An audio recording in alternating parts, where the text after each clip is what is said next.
Ayun guys, magandang tanghali po sa ating lahat. Welcome to my vlog. For today's video po, andito po tayo sa bayan po ng San Jose. San Jose, Tarlac po. Kung saan makikita po natin yung property na for sale po dito guys. Ito po, pasture land. And then may mango farm. Ayan guys. Ilan na bro yung mango nito? Ayun, 200 na puno na mangga. And then ito po, pasture land siya. Napakaganda guys. Haley type tawag nito. Parang pang golf. Yan guys oh. And nakikita ko po sa inyo. And then ayan buong vicinity. Napakita ko po sa inyo guys. Ayan.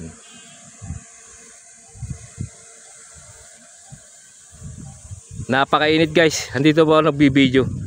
Ayan. Lot area po 14.7 hectares ay 14.5 hectares. May 200 mahigit na punong mangga. Dito po sa San Jose, Tarlac. Dalawa po ang titulo, TCT title na iisa po ang may-ari. Ayan po.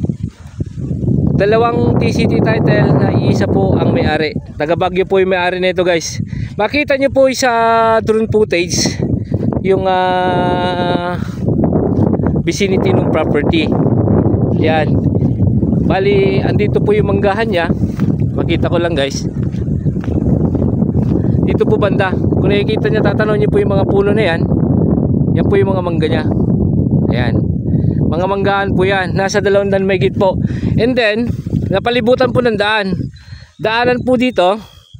Pag ganun po siya. Ayan.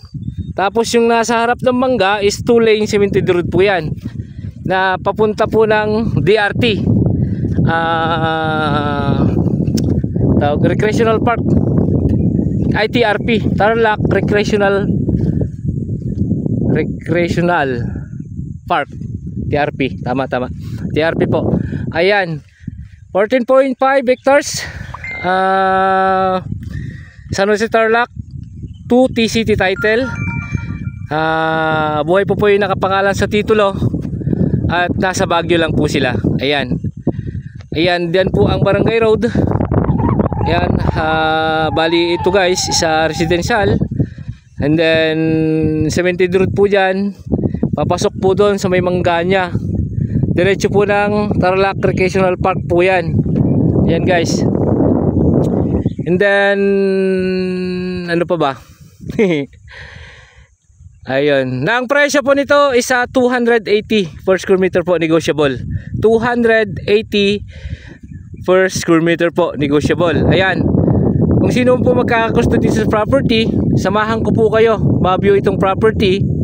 Ayan. Same time, tatawagan po natin yung seller. Makakausap niyo po by phone. And then kung magkaigihan, papauwi na po natin. Ayan. Ito po yung mangga niya guys. Kung natatanong niyo po itong maraming mangga na yan. Mahogany yan. Hanggang po doon sa may kalsada. Ayan. Makikita niyo po sa drone. Ayan. Maraming salamat po. Until my next video. Mr. Excitement Mix Vlog. Maraming salamat po.